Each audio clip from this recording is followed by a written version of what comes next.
पूजा घर में भूल कर भी न रखे ये 5 चीजें वरना पूरा घर बर्बाद हो जाएगा। राधे राधे दोस्तों, कैसे हैं आप सब जानते होंगे कि हर एक हिंदू धर्म के घर में पूजा घर तो अवश्य होता है। लेकिन पूजा घर में भूल से भी कुछ वस्तुएं होती हैं जिनको रखना अशुभ माना जाता है। वास्तु शास्त्र में घर का सबसे पवित्र स्थान पूजा घर माना गया है, जो कि पूरे घर का एक मुख्य बिंदु होता है जहां से हमारे पूरे घर को एक सकारात्मक ऊर्जा मिलती है। वास्तु शास्त्र का सिद्धांत पूजा पर आधारित है और सबसे अधिक ऊर्जा पूजा घर से ही निकलती है।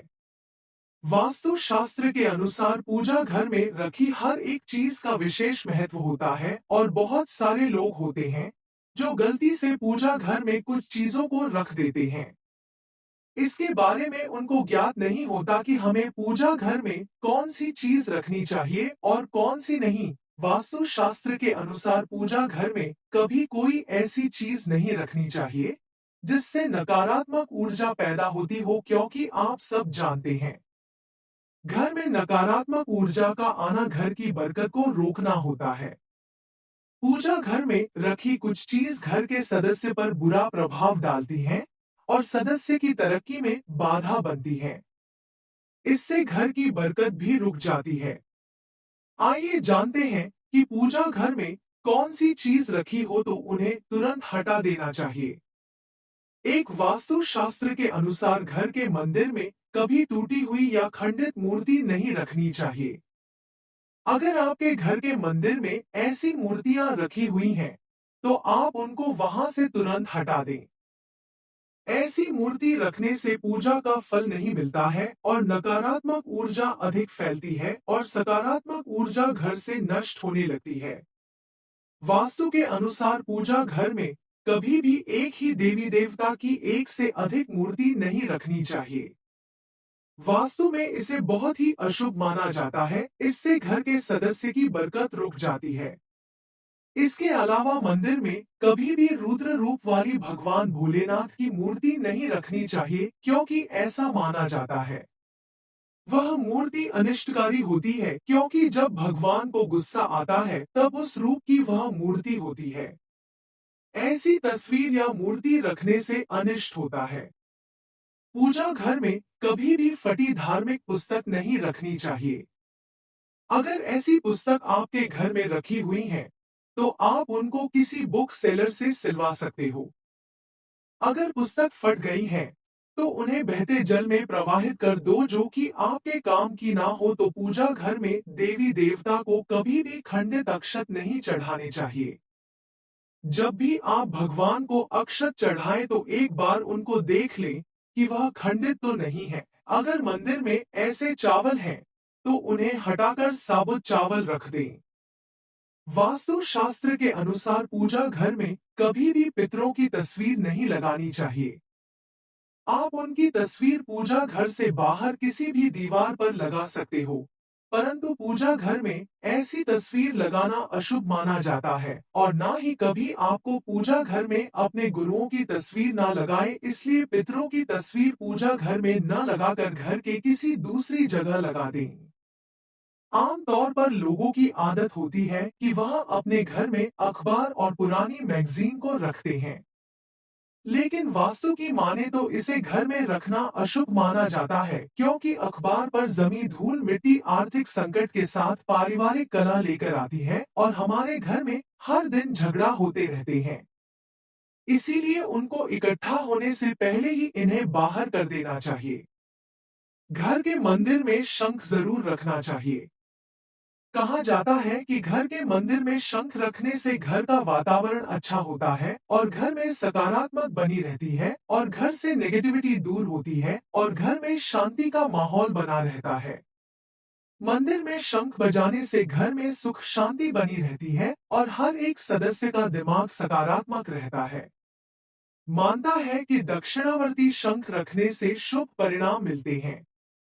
दो वास्तु शास्त्र के अनुसार घर में टूटे हुए चप्पल या जूते का इस्तेमाल नहीं करना चाहिए। इस बात का खास ध्यान रखें कि आपके घर में टूटे हुए चप्पल या जूते ना हो। अगर हैं, तो आप या तो उनको सिलवा सकते हो या फिर उनको अपने घर से बाहर फेंक दो, क्योंकि टूटी हुई चप्पलों का इस्तेमाल करने से घर में दरिद्रता आती है और परिवार के सदस्य की बीमारी होने की चांस बढ़ते हैं। साथ ही परिवार के बीच मनमुटाव भी होता रहता है। कभी भी अपने घर के प्रवेश द्वार पर टूटी हुई कुर्सी नहीं रखनी चाहिए। अगर आपके घर में ऐसा है तो आप उसे वहां से तुरंत हटा दें। ऐसा करने से आपके घर में दरिद्रता आती है। वहीं जिस घर के दरवाजे पर चौखट का खंभा टूटा हुआ होता है तो उसे घर में मां लक्ष्मी प्रवेश नहीं करती है। कई बार जब साबुन के छोटे छोटे टुकड़े साबुन के डब्बे में रह जाते हैं। वास्तु शास्त्र के अनुसार घर में साबुन के छोटे छोटे टुकड़े रखने से घर में नकारात्मक ऊर्जा आती है। ऐसा इसीलिए क्योंकि यह छोटे छोटे टुकड़े नकारात्मकता को हावी करते हैं। वास्तु के अनुसार घर में फटे पुराने कपड़े रखने से इंसान के करियर में बाधा आती है।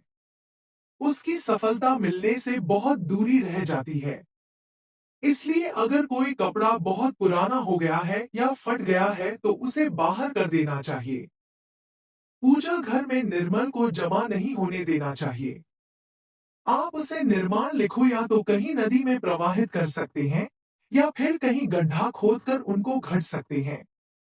निर्माण में अगरबत्ती के खाली पैकेट, पानी जो भगवान की होती है, वासी फूल, हर या फिर कोई अन्य पूजा से संबंधित अनुपयोगी सामग्री आती है, उनको तुरंत पूजा घर से हटा देना चाहिए।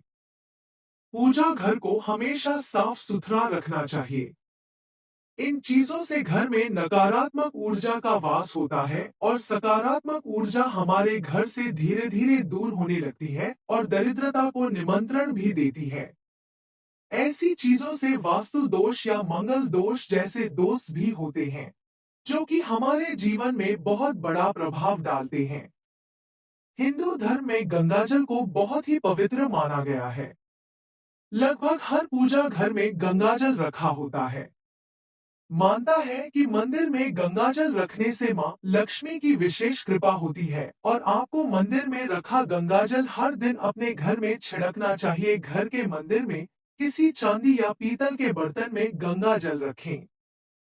इससे घर में सुख शांति बनी रहेगी। 3 पूजा घर में रखे बर्तनों का विशेष ध्यान देना चाहिए।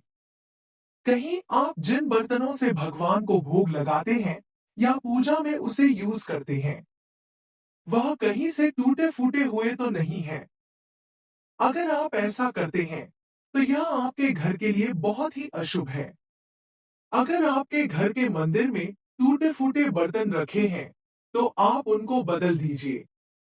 ऐसी ही चीजों को तुरंत घर से बाहर रख देना चाहिए और ना ही आपके घर में टूटे फूटे बर्तन होने चाहिए। आप उनको बदलकर नए बर्तन ला सकती हैं ताकि घर में किसी भी तरह के दोष से आप बच सकें। पूजा घर में टूटे बर्तनों को रखने से आर्थिक संकट का सामना करना पड़ता है और यह चीज घर के सदस्य में होने वाले झगड़े का कारण बनती है। हमेशा पूजा घर में सही बर्तनों का प्रयोग करना चाहिए जिससे कि हमारे घर में नेगेटिविटी होती है वह चली जाए और हमारे घर में सकारात्मक ऊर्जा का वास रहे। पूजा घर के नियमों के अनुसार भगवान को अर्पित किया गया प्रसाद भोग लगाकर पूजा घर से हटा देना चाहिए। दरअसल भगवान को अर्पित किया गया प्रसाद भोग लगाने के बाद झूठ हो जाता है। प्रसाद का अर्थ है प्रभु के साक्षात दर्शन, इसीलिए प्रसाद का आपको कभी अपमान भी नहीं करना चाहिए और जो भगवान को अपने भोग लगाया है उसे प्रसाद को आप अपने पूरे घर में हर एक सदस्य को अवश्य खिलाएं। इसीलिए पूजा घर में भगवान को चढ़ाया गया प्रसाद भोग लगाने के बाद तुरंत हटा देना चाहिए। उसे भोग में सभी को बांट दें और मंदिर को साफ रखें। अगर आपकी पूजा घर में भगवान के वस्त्र फटे हुए हैं या फिर पूजा के आसान फटा हुआ है तो उसको भी तुरंत हटा देना चाहिए। यह चीज पूजा में मन लगाने में बाधक बनती है और उससे हमें पूजा का पूर्ण फल नहीं मिलता है और कंगाली की तरफ हमें यह चीज लेकर जाती है। इन नकारात्मक चीजों से प्रार्थना का कोई सकारात्मक परिणाम नहीं मिलता। इन चीजों को अनिष्टकारी माना जाता है। इनका एक एक करके पूजा घर से हटा देना चाहिए और नई चीजों को लाना चाहिए ताकि जीवन में संपन्नता, भगवान का आशीर्वाद और पूजा का फल मिल सके। अपने पूजा स्थल में मोर पंख जरूर रखें, क्योंकि मोर पंख भगवान कृष्ण को सबसे प्रिय होता है और पूजा घर में मोर पंख रखने से घर में सकारात्मक आती है। अगर आपका बच्चा किसी रूम में स्टडी करता है तो आप उसके पास भी एक मोर पंख अवश्य रखें। इससे आपके बच्चे के दिमाग की नेगेटिविटी निकल जाएगी और इससे उसके अंदर सकारात्मक आएगी। जो लोग अपने घर के मंदिर में मोर पंख रखते हैं उन पर भगवान श्री कृष्ण की कृपा बनी रहती है। यह भी कहा जाता है कि मोर पंख रखने से घर में कीड़े मकोड़े और चिपकली नहीं आती है, क्योंकि मोर पंख भगवान कृष्ण का प्रतीक होता है। इसीलिए अपने घर में एक मोर पंख अवश्य रखें। चार दोस्तों, हर एक हिंदू के घर में तुलसी माता तो अवश्य होती है। ऐसा कोई घर नहीं होगा जिस घर में तुलसी माता ना हो। जो लोग अपने घर में तुलसी रखते हैं उनके घर में तुलसी माता के पास में एक शालिग्राम भगवान भी आवश्यक होते हैं, क्योंकि उनको भगवान विष्णु का रूप माना जाता है। पूजा स्थल पर शालिग्राम रखना बहुत शुभ माना जाता है। शालिग्राम भगवान विष्णु के साथ साथ स्वरूप है। दोस्तों, ऐसा करने से हमारे घर की आर्थिक परेशानी दूर होती है। हिंदू धर्म में गोमूत्र को बहुत ही पवित्र माना जाता है, क्योंकि गौ माता में 33 करोड़ देवी देवताओं का वास होता है। मानता है कि घर में गोमूत्र रखने से घर के सदस्य देवी देवताओं का आशीर्वाद पाते हैं। नोट: यह तमाम जानकारी जनरुचि को ध्यान में रखकर दी जा रही है। ज्योतिष और धर्म के उपाय और सलाहों को अपनी आस्था और विश्वास पर आजमाएं। कंटेंट का उद्देश्य मात्र आपको बेहतर सलाह देना है। इस संदर्भ में हम किसी प्रकार का कोई दावा नहीं करते हैं। प्रिय दोस्तों, आज के वीडियो में बस इतना ही। हमारे द्वारा दी गई शास्त्रों अनुसार जानकारी आपको अच्छी लगी हो तो वीडियो को लाइक, शेयर एंड सब्सक्राइब और कमेंट बॉक्स में जय श्री राम अवश्य लिखें। धन्यवाद।